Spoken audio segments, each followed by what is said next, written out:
বন্ধুগণ নমস্কার, জয় জগন্নাথ। ମୁଁ Bijay Srinivas. Welcome to the talk show Utkal to universe uncut, sponsored by Aira productions. ଆମ ସହିତ ଅଛନ୍ତି ଆମର ଏକ୍ସପର୍ଟ ଡକ୍ଟର ରାହୁଲ ମହାନ୍ତି। ଜୟ ଜଗନ୍ନାଥ। ବନ୍ଧୁମାନେ, ଆପଣମାନେ ସଜେଷ୍ଟ କରିଥିଲେ ଯେ ୟୁଜିସି ଇକ୍ୱିଟି କଣ୍ଟ୍ରୋଭର୍ସିକୁ ନେଇକି ବର୍ତ୍ତମାନ ଯାହା ବି ପରିସ୍ଥିତି ଚାଲିଛି ଦେଶରେ ତା ଉପରେ ଗୋଟେ ଶୋ କରିବା ପାଇଁ। ତ ଆଜି ଆମେ ସେଇ ୟୁଜିସି ଇକ୍ୱିଟି କଣ୍ଟ୍ରୋଭର୍ସି ଉପରେ ଆମେ ଚର୍ଚ୍ଚା କରିବା। ଆମର ଏକ୍ସପର୍ଟ ବସିଛନ୍ତି, ତାଙ୍କ ସହିତ ଆମେ ଡିଟେଲରେ ଚର୍ଚ୍ଚା କରିବା ଆକ୍ଚୁଆଲି କ'ଣ ଘଟଣା, କ'ଣ ଚାଲିଛି, କାହିଁକି ପ୍ରୋଟେଷ୍ଟ ହେଉଛି and many other things. So Rahul, ଆମକୁ କୁହନ୍ତୁ ଯେ ୟୁଜିସି ଇକ୍ୱିଟି କଣ୍ଟ୍ରୋଭର୍ସି এটা କ'ଣ ପାଇଁ ଚାଲିଛି କଣ୍ଟ୍ରୋଭର୍ସି? ଆକ୍ଚୁଆଲି ପ୍ରଥମ ତ ମୁଁ କହିବାକୁ ଚାହେଁ, ଆମ ଦର୍ଶକମାନେ ଏ ଟପିକ୍ ଚୁଜ୍ କରିଥିଲେ ଏବଂ ତାଙ୍କର ଓଭରୱେଲମିଂ ରେସ୍ପନ୍ସ ଦେଖିକି ଫାର୍ଷ୍ଟ ଭିଡ଼ିଓରେ ଯେତିକି ଓଭରୱେଲମିଂ ରେସ୍ପନ୍ସ ଥିଲା ସେଥିପାଇଁ ଆମ ତରଫରୁ ସହୃଦୟ ଧନ୍ୟବାଦ। ଏବଂ ଆଜି ଆମେ ଏ ଇସ୍ୟୁ ଆରମ୍ଭ କରିବା। ୟୁଜିସି ଇକ୍ୱିଟି ଇସ୍ୟୁ ଆପଣ ଯଦି ଦେଖିବେ 2012 ମସିହାରେ ୟୁଜିସିର ଏମିତି ଗୋଟେ ଗାଇଡ଼ଲାଇନ୍ ଆସିଥିଲା କ୍ୟାମ୍ପସରେ ଡିସ୍କ୍ରିମିନେସନକୁ ଏଣ୍ଡ କରିବା ପାଇଁ, ୟୁନିଭର୍ସିଟି କ୍ୟାମ୍ପସେସ୍ ମାନଙ୍କରେ, କଲେଜ କ୍ୟାମ୍ପସେସ୍ ମାନଙ୍କରେ। କିନ୍ତୁ ତାପରେ ଆମେ ଦେଖିଲେ ରୋହିତ ଭେମୁଲା ସୁଇସାଇଡ୍ କେସ୍ ହେଲା, ଡକ୍ଟର ପାୟଲ ତଡଭି ତାଙ୍କର ବି ସୁଇସାଇଡ୍ କେସ୍ ହେଇଥିଲା। ତ ଏଇ ଦୁଇଟିକୁ ନେଇକି କେସେସ୍ ପରେ 2019 ମସିହାରେ ସୁପ୍ରିମକୋର୍ଟରେ ଆଉ ଥରେ କେସ୍ ଦାୟର ହେଲା କି this law, this guideline of 2012 is like a toothless tiger. ଠିକ୍ ଅଛି।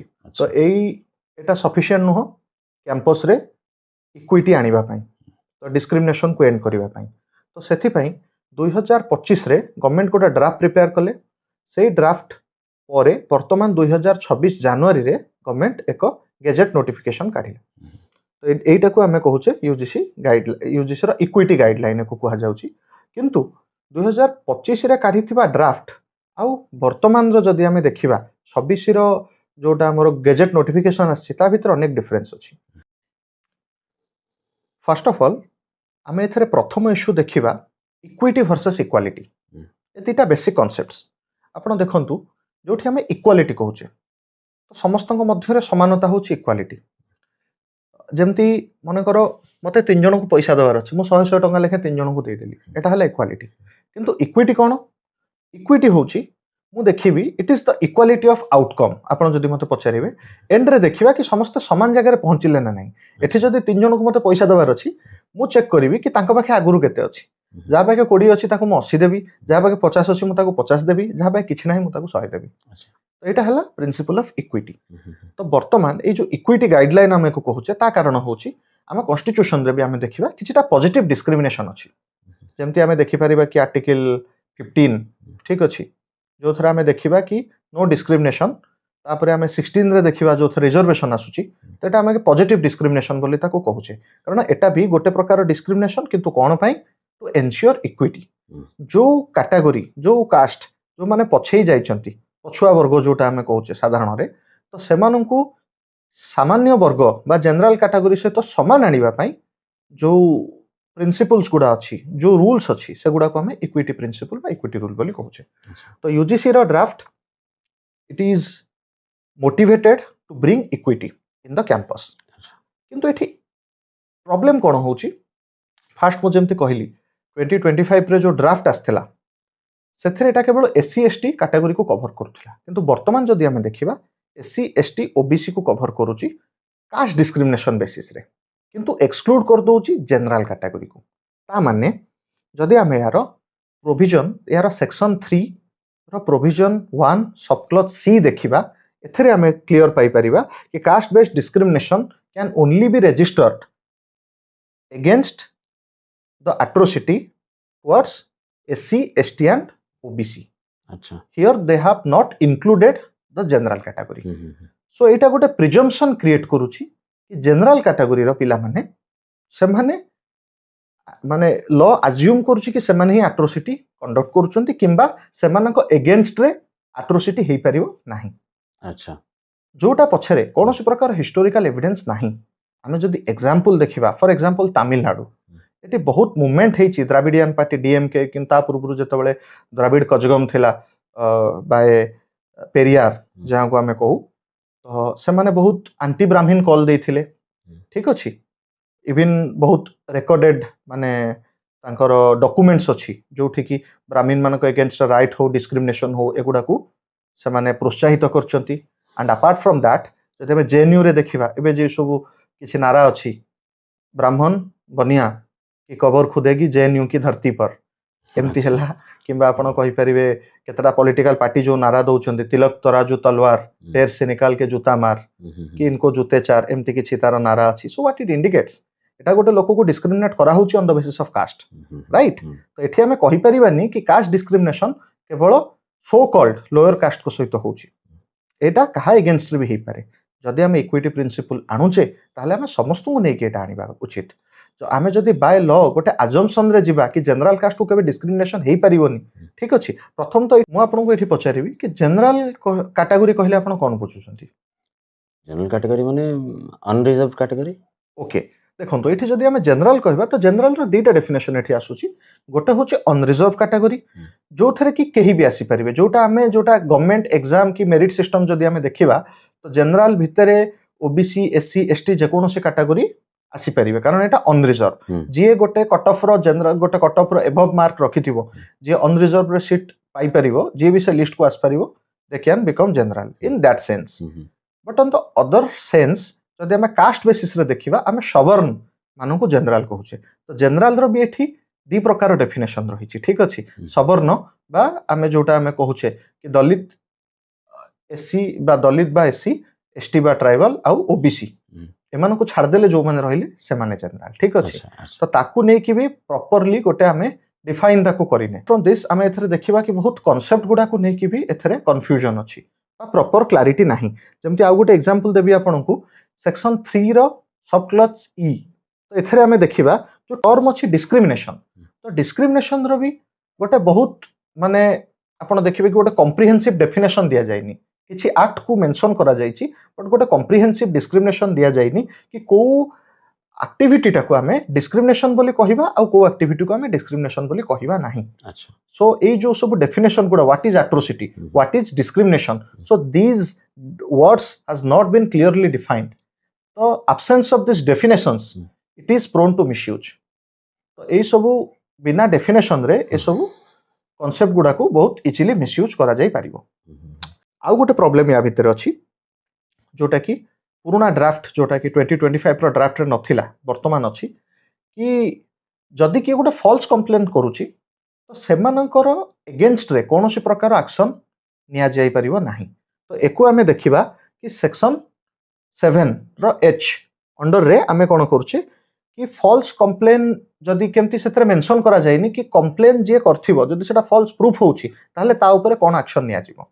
सेतरे केवल लेखा हिची कि कंप्लेनेंट रो no victimization against the complainant, ठीक अछि। जे कंप्लेन करछि ता ऊपर कोनोसी विक्टिमाइज करा जिवोनी ताको बा कोनोसी एक्शन निया जिवो नाही। तो जदि से फॉल्स प्रूफ होउची ताहले भी कोनोसी एक्शन सेतरे निया जाउ नाही। एई प्रोविजन टाको केबे थिला 25 रो लॉ रे थिला, रेगुलेशन रे थिला। 25 रेगुलेशन रे थिला कि एक्शन निया जाई पारिबो। अच्छा, किंतु वर्तमान रो जदि हमें देखिबा एथरे एक्शन निया जाई पारिबो नाही। अच्छा, ठीक अछि। तो एटा सेति पई ताको आहुरी मिसयूज करिया पई माने प्रवर्त होउची। तो एटा हमें कहि परिबा कि एटा को नै कि जदि जने बहुत जण थिबे जो माने कॉलेज कैंपस रे गोटे रूम रे रहउचंती पिला माने, तो किछि झगड़ा हला काहा भितरे, किछि रिलेशनशिप रे पोजी अछंती, खाली गोटे ब्रेकअप हे गेला, किछि इश्यू हला, ताकू नै कि दायर करा जाय परिबो।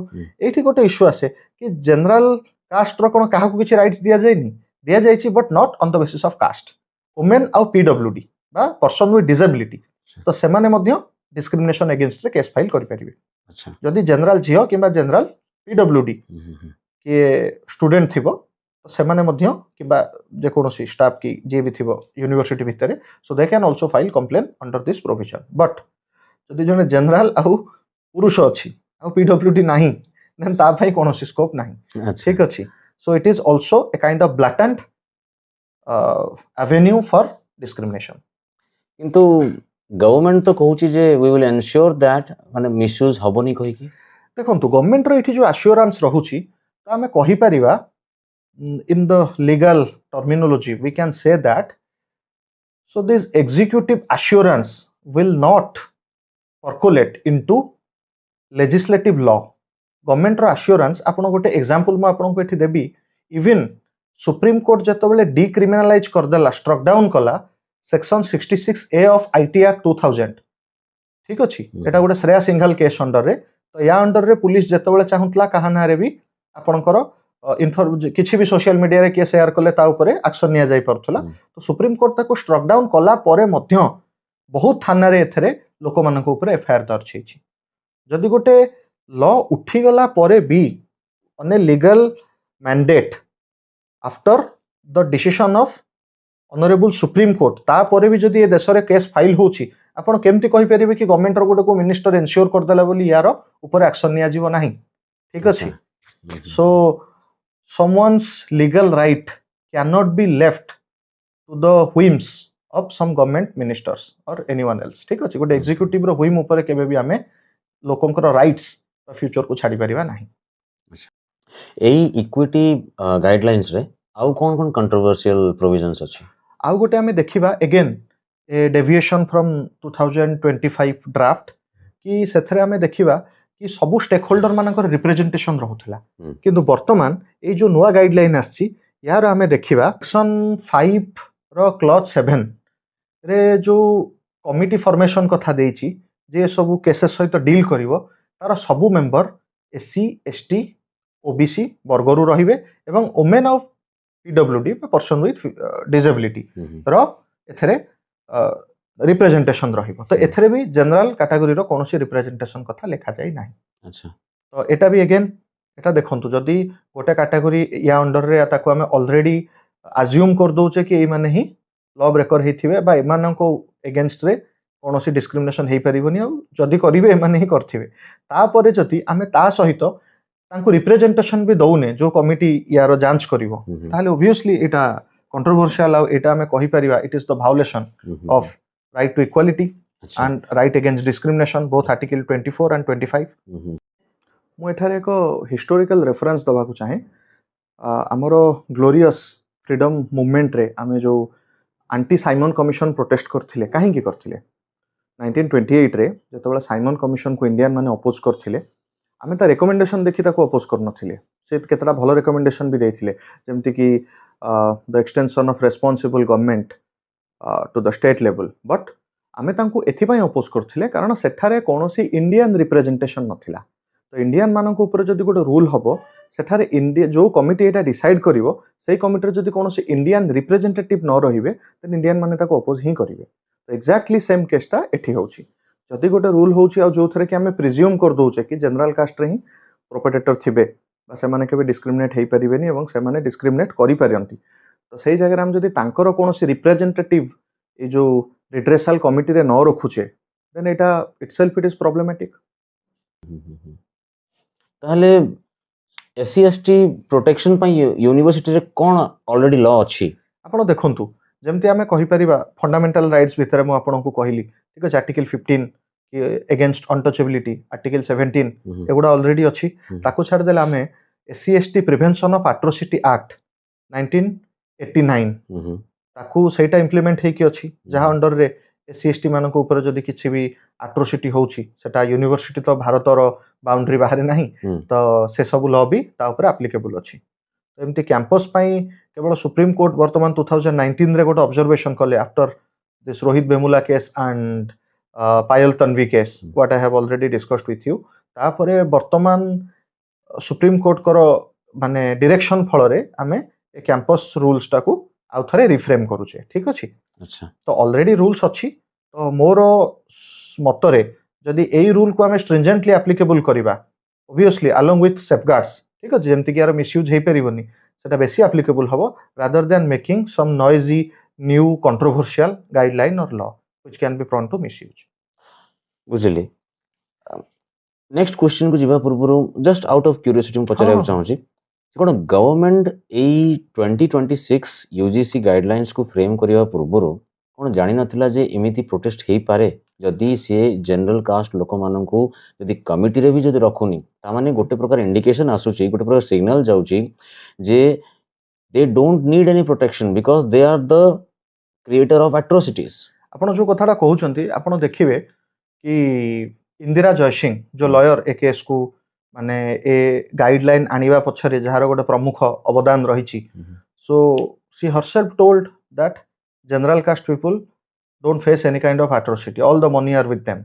तो ମୁଁ ଭାବେ ଏଇଟା ଗୋଟେ ମାର୍କସିଷ୍ଟ ପଏଣ୍ଟ ଅଫ ଭ୍ୟୁ, ଗୋଟେ ମାର୍କସିଷ୍ଟ ପ୍ରସ୍ପେକ୍ଟିଭରୁ ଏଟା ଇଣ୍ଡିଆନ୍ ସୋସାଇଟିର analysis, haves and have nuts.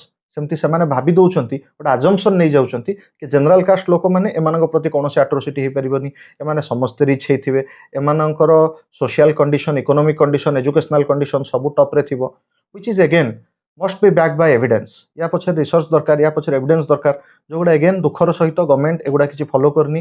एवं आपण देखंतु आजिकली जो भोट बैंक पॉलिटिक्स चली तो नेशनल पॉलिटिक्स रे आमे इलेक्शन पूर्वरु पॉलिटिकल पार्टीज माने कहउचंती बटोगे तो कटोगे, इलेक्शन परे से माने ही बांटुचंती on the basis of caste. ठीक अछि, तो सेटा गोटे बहुत कंट्रोवर्शियल इश्यू आमे कहि परिबा। एवं गवर्नमेंट हुए तो जानिथिबो, किंतु जेतोले ड्राफ्ट प्रिपेयर हेछि, ठीक अछि, तो सेतोले मते लागुछि कि गवर्नमेंट सेतिकी श्योर नथिबो कि लोक मानकर ए जो प्रोटेस्ट आई लेवल को आसी जिवो। तो ताहले आमे कहि परिबा कि मु पचारछि कहि परिबा कि जे it is a politically motivated move on the part of the government. तो एटा आपनकर गोटे ट्रिकी क्वेश्चन। तो मु एथरे कहि रखिया को चाहे politics is integral part of society. तो ऑब्वियसली एथरे पॉलिटिक्स अछि, एवं एमती नाही जे एई गवर्नमेंट करूछि, या पूर्वरु भी जदि आमे गवर्नमेंट देखिबा सेमाने भी तांको हिसाब रे पॉलिटिक्स हेछि। ठीक अछि, so politics is everywhere including in this issue. But एटी दुखर सहित मते दुख लागुछि एथि पई कि गवर्नमेंट हिंदुत्व को नेकी राजनीति करछि। ठीक अछि, गवर्नमेंट रो वोट हिंदुत्व बेसिस रे मिलछि। तो ए जो मूव एगुडा हिंदुत्व भितर गोटे फ्रैक्शन क्रिएट करूछि, not just among the Hindus, एटा होल कैंपस रे गोटे फ्रैक्शन क्रिएट करूछि। तो सेथि पई पॉलिटिक्स तो अच्छी, एवं ये पॉलिटिक्स बहुत डीप रूट अच्छी, किंतु एथरे केवल आमे प्रेजेंट गवर्नमेंट को दोष दे परिबानी, या पूर्वरु भी गवर्नमेंट माने एमती बहुत एक्ट नै चंती। ठीक अछि, इवन मंडल कमिशन को बिना कोनोसी सर्वे रे इंप्लीमेंट करबा हो बाय वीपी सिंह गवर्नमेंट। ठीक अछि, तापर आमे देखिबा पॉलिटिकल अपॉइंटमेंट हो कि कास्ट बेसिस रे पॉलिटिकल अपॉइंटमेंट जो गुडा दिया जाउथला प्रीवियस गवर्नमेंट्स बहुत थिला। ठीक अछि, यूपी रे आमे एग्जांपल रे नै परिबा। तो ए सब जगह रे आमे देखि परिबा पॉलिटिक्स हेछि, एवं वर्तमान मध्य होछि। ताहले ए जो 2026 रो जो गाइडलाइंस आसीची यूजीसी गाइडलाइंस, यार कैंपस ऊपर कोन प्रभाव पड़ियो? आपण देखंतु जेमति मु मूलरू आपण को कहिली कि कैंपस रो यूनिटी एठी अफेक्ट हबो। कैंपस रो जो ब्रदरहुड थिला, स्टूडेंट मानकर स्ट्रेंथ थिला, ठीक अछि, सेटा अफेक्ट हबा आरंभ हबो। आमे माने जेतोले जनरल हॉस्टल बुलिया को जाउथिले, ठीक अछि, बीजेपी कॉलेज रे पढिला बेले आपण मु हमर बहुत एक्सपीरियंस रहिछि।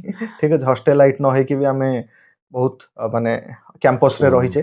तो से समय रे से जो पिला मानकर यूनिटी थाए, गोटिए जगह रे रोसई करिवे, समस्त खाइबे। ठीक अछि, जनरल एससी एसटी किछि पिलांक भितर डिफरेंशिएशन न थाए। ठीक अछि, तो से जिंस गुडा एबे धीरे धीरे लोप पाइबो। ताको आमे कहि परिबा जेमति कास्टाइजेशन ऑफ यूनिवर्सिटीज ऑफ इंडिया हबो, तापर धीरे धीरे कास्ट कॉन्शियसनेस पडिबो। जदि आमे जो ड्रीम टा देखुछे कास्ट लेस इंडिया, तो ता पक्ष रे एटा होछि गोटे बडो गोटे डेटरेंस आपण कहि परिबे। ठीक अछि, दिस गाइडलाइन और this kind of acts will act as a deterrence against the casteless India. ठीक अछि, एथरे रैगिंग प्रोविजन को इंक्लूड करा जायनी सरप्राइजिंगली, जोटा यूनिवर्सिटी रो डिस्क्रिमिनेशन रो गोटे मेजर एस्पेक्ट होछि रैगिंग। रैगिंग को नहीं कि रैगिंग ऑलरेडी लॉ अछि ना अच्छी। ठीक अछि, जदि यूनिवर्सिटी गोटे ओवरऑल डिस्क्रिमिनेशन को एंड करिया को गाइडलाइन दिया जाउछि, ठीक अछि, सेथरे एतको रखा जाय नाही। वुमेन अगेंस्ट रे भी लॉ अछि, वुमेन डिस्क्रिमिनेशन अगेंस्ट रे, एससी एसटी डिस्क्रिमिनेशन अगेंस्ट रे भी लॉ अछि। ठीक अछि, किंतु आमे जोटा यूनिवर्सिटी रो जोटा स्पेसिफिक केस रैगिंग ताको एथरे रखा जायनी। Surprisingly this has been excluded from this law. तापर आपण देखिबे एथरे गोटे कंट्रोवर्सी होछु ओबीसी कैटेगरी को नेकी कि वर्तमान जेहेतु ओबीसी रिजर्वेशन टा इकोनॉमिक बैकवर्ड सॉरी सोशल आउ आपनकर एजुकेशनल बैकवर्डनेस को नेकी दिया जायथिला। ठीक अछि, एटा डिस्क्रिमिनेशन को देकी दिया जाय नथिला ओबीसी रो रिजर्वेशन जहा भी। ठीक अछि, एवं किछि सर्वे आमे देखिबा जेमति एबे गोटे मध्य प्रदेश बार एसोसिएशन रो गोटे सर्वे थिला, जोठी जणा पड़छि कि एससी एसटी एट्रोसिटीज एक्ट जोटा मु कहली आपनकु, ता अंडर रे जते भी प्रोसिक्यूट हेछि, जते भी केसेस हेछि, से केसेस भितरे अराउंड 80% केसेस रे अक्यूज माने ओबीसी अछंती। ठीक अछि, तो एई जगह रे आमे कहि परिबानी कि केवल जनरल कास्ट रो लोक ही एकु जो माने कि ए टाइप रो डिस्क्रिमिनेशन करूचंती, एवं एससी एसटी ओबीसी माने केवल कास्ट बेसिस रे विक्टिम हेई परिबे। तो ଏଇଟା ଏଇ ଗ୍ରାଉଣ୍ଡ ଗୁଡାରେ ଏଇ ଯୋଉ କାଷ୍ଟ ର କମ୍ପାର୍ଟମେଣ୍ଟାଲାଇଜ କାଷ୍ଟ ବେସିସ୍ ରେ ଏଇଟା ୟୁନିଭର୍ସିଟି କ୍ୟାମ୍ପସକୁ କମ୍ପାର୍ଟମେଣ୍ଟାଲାଇଜ କରିବ। ଆଚ୍ଛା ଯଦି ଏଇ ଲଟା ଯଦି କ୍ୟାମ୍ପସର ଆଟମୋସ୍ଫିୟରକୁ ଯଦି ପଲ୍ୟୁଟ୍ କରିବ ବୁଝିପାରିଲ ତାହେଲେ ଦେଶକୁ କେମିତି ପ୍ରଭାବ ପକେଇବ ଏଇଟା? ଦେଶକୁ ଦେଖନ୍ତୁ ଏଇଟା ହଉଛି this is a question on ସବକା ସାଥ ସବକା ବିକାଶ। ଗଭର୍ଣ୍ଣମେଣ୍ଟ ଯୋଉ କହୁଛି କି ସବକା ସାଥ ସବକା ବିକାଶ ଏବେ ଆଡ୍ କରୁଛନ୍ତି ସବକା ବିଶ୍ୱାସ। ତ ବିଶ୍ୱାସ ଏଠି ଆସିବ କୋଉଠି ଯେତେବେଳେ ଲ ହିଁ ଆପଣଙ୍କ ଏଗେନଷ୍ଟରେ ପ୍ରୋଭିଜନ୍ସ ଅଛି। ରାଇଟ୍ ଆଉ ସମସ୍ତଙ୍କ ସାଥ ଆସିଲା କୋଉଠୁ ଯଦି ଆପଣ ଗୋଟେ କାଟାଗୋରୀକୁ ଆଜ୍ୟୁମ୍ କରିଦଉଛନ୍ତି କି ଏମାନେ ହିଁ ଭାଓଲେଟର ହେଇଥିବେ ଆଉ ଏଙ୍କ ଏଗେନଷ୍ଟରେ ଡିସ୍କ୍ରିମିନେସନ ହେଇ ହିଁ ପାରିବ ନାହିଁ। ଠିକ ଅଛି ଏଠି ଲାର୍ଜର ସୋସାଇଟିରେ ବି ଆମେ ଦେଖିଲେ ଜେନେରାଲ ଲୋକଙ୍କ ଭିତରେ ବି କାଷ୍ଟ କନସିୟସନେସ୍ କୁ ନେଇକି ବଢିବ। ଠିକ ଅଛି ଏବେ ଯାହା ବି ପ୍ରୋଟେଷ୍ଟ ହଉଛି ତାହେଲେ ତାରି ଗୋଟେ ଉପରେ ହିଁ ହଉଛି। ଜେନେରାଲ ଲୋକ ବି ତାହେଲେ ଏସି ଏସଟି ଓବିସି ମାନଙ୍କ ଏଗେନଷ୍ଟରେ ବି ସେମାନେ ଗୋଟେ ଭୁଲ ଧାରଣା ହୁଏ ତ ତାଙ୍କ ଭିତରେ ବି ଆସିପାରେ ସମ୍ଭାବନା ଅଛି କିଛି ତାଙ୍କ ଭିତରେ ମିସଅଣ୍ଡରଷ୍ଟାଣ୍ଡିଂ ବଢିବ ବଢିବ କାଷ୍ଟ କନସିୟସନେସ୍ ବଢିବ। ବଢିବ। It will not just divide the students among the campus but also larger population on the line of caste। ଏଇଟା ସୁପ୍ରିମକୋର୍ଟ ବି ଏକୁ ଏଇ ଡିରେକ୍ସନରେ କହିଛନ୍ତି କି ଇଟ୍ସ ଏ ରିଗ୍ରେସିଭ ଷ୍ଟେପ୍ ଯୋଉଟା କି ଦେଶକୁ ରିଗ୍ରେସିଭଲି ପଛକୁ ନେଇକି ଯାଉଛି। ତାହେଲେ ସୁପ୍ରିମକୋର୍ଟର ବର୍ତ୍ତମାନ ରାୟ କ'ଣ ଏଇ 2026 ଗାଇଡଲାଇନ୍ସକୁ ନେଇକି? ବର୍ତ୍ତମାନ ଯୋଉ ଲୟର ଯେମିତି କି Vishnu Shankar Jain so they have filed a complaint against this law. ତ ସୁପ୍ରିମକୋର୍ଟର chief justice of India justice Suryakant ତ ତାଙ୍କର ଅଧ୍ୟକ୍ଷତାରେ ଯୋଉ ଦୁଇ ଜଜ ବେଞ୍ଚ ବସିଥିଲା ତ ସେମାନେ ଇଣ୍ଟ୍ରିମ୍ ରିଲିଫ ଦେଇଛନ୍ତି ଟେମ୍ପୋରାରିଲି ଏ ପ୍ରୋଭିଜନକୁ ମାନେ ବନ୍ଦ କରିକି 2012 ର ଗାଇଡଲାଇନ ଯୋଉଟା ଥିଲା ୟୁଜିସି ର ସେଇ ଗାଇଡଲାଇନକୁ ଆଉଥରେ ଇମ୍ପ୍ଲିମେଣ୍ଟ କରିଛନ୍ତି ଏବଂ ଗଭର୍ଣ୍ଣମେଣ୍ଟକୁ ତାର ରିପ୍ଲାଏ ମାଗିଛନ୍ତି। ପ୍ରାଇମା ଫେସିଲି ସୁପ୍ରିମକୋର୍ଟ ବି ଅବଜର୍ଭ କରିଛନ୍ତି କି ଏଇ ଆକ୍ଟରେ ବହୁତ କିଛି କନଫ୍ୟୁଜନ ରହିଛି ଏବଂ ମିସଲିଡ୍ ହବାର ମିସଗାଇଡ୍ ହବାର ମିସୟୁଜ ହବାର ବହୁତ ସମ୍ଭାବନା ରହିଛି ଏଇ ଆକ୍ଟରେ।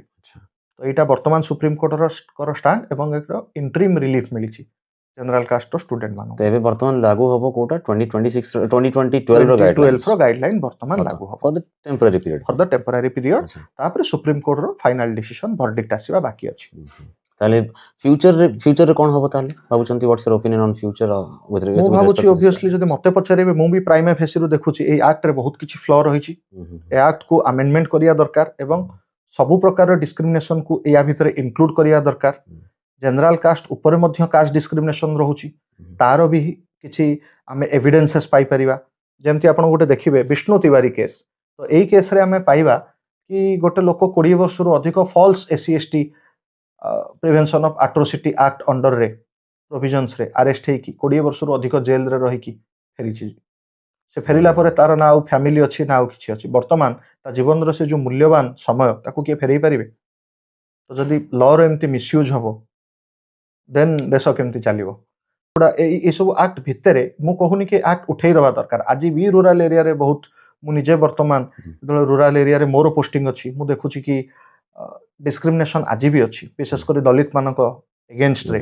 ଠିକ ଅଛି ତ ଆମେ କିନ୍ତୁ ତାର ସଲ୍ୟୁସନ ହିସାବରେ ଆମେ ସେଫଗାର୍ଡ ରଖିକି ସଲ୍ୟୁସନ ଦେବାକୁ ପଡିବ।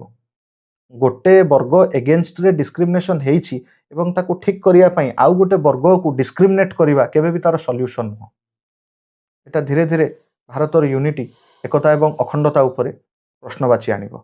ଲୋକମାନଙ୍କର ଯୋଉ ଦେଶାତ୍ମକ ଭାବ ହିଁ କମିଯିବ। ଲୋକମାନେ ସବୁ ନିଜ କାଷ୍ଟ ପ୍ରିଜମରୁ ଭାବିବା ଆରମ୍ଭ କରିବେ। ତ ଆମେ ଏଇ ଆକ୍ଟ ରହିବା ଉଚିତ ଗାଇଡଲାଇନ ଆସିବା ଉଚିତ କିନ୍ତୁ ତା ଭିତରେ ସମସ୍ତ କାଟାଗୋରୀ ପାଇଁ ପ୍ରୋଭିଜନ୍ସ ରହିବା ଉଚିତ। ହଁ ଯଦି ମୁଁ ଏନେ କହିବି କେବଳ ଜେନେରାଲ କାଷ୍ଟକୁ ସୁରକ୍ଷା ଦିଆଯାଉ ଆଉ କାହାକୁ ନୁହଁ this will sound as another form of discrimination କିନ୍ତୁ ମୋ ମତରେ discrimination in all form should be abolished not only from campus but also from the nation। କିନ୍ତୁ ତାକୁ କରିବାକୁ ହେଲେ ଆମକୁ ତା ଏଗେନଷ୍ଟରେ ଯୋଉ ଲ ଆଣିବା ଆଉ ସେ ଲ ସହିତ ଆମେ ସେତିକି ସେଫଗାର୍ଡ ପ୍ରୋଭିଜନ୍ସ ବି ରଖିବା। ତା ସହିତ ଯୋଉମାନେ ଫଲ୍ସ କମ୍ପ୍ଲେନ୍ କରୁଛନ୍ତି ତାଙ୍କ ବିରୋଧରେ ବି ସେମିତି ଆକ୍ସନ ନିଆଯିବା ଦରକାର ସୋ ଦ୍ୟାଟ୍ ତାର ମିସୟୁଜ ହବନି ଗୋଟେ ଡେଟରାନ୍ସ ରହିବ ଏବଂ ଯାହା ଏଗେନଷ୍ଟରେ କେସ୍ ଆସିଛି ତାର ମଧ୍ୟ ଭଏସ ଶୁଣିବା ପାଇଁ ସେତିକି ଆମେ ଇନଷ୍ଟିଟ୍ୟୁସନାଲ ସେଟଅପ୍ ରଖିବା ଦରକାର। ଏଇ ଯୋଉ ପ୍ରୋଟେଷ୍ଟ ଚାଲିଥିଲା ବୁଝିପାରିଲେ ଏଇ ପ୍ରୋଟେଷ୍ଟକୁ ନେଇକି ସରକାରର ଓପିନିଅନ କ'ଣ? ସରକାର ବର୍ତ୍ତମାନ ତ ଆମେ ଯଦି ଦେଖିବା ସରକାରଙ୍କୁ ସୁପ୍ରିମକୋର୍ଟ ଅନରେବୁଲ ସୁପ୍ରିମକୋର୍ଟ ବର୍ତ୍ତମାନ ସମୟ ଦେଇଛି ତାଙ୍କର ରିପ୍ଲାଏ ଦେବା ପାଇଁ ୟୁଜିସି ବି ନିଜ ରିପ୍ଲାଏ ଦେବ।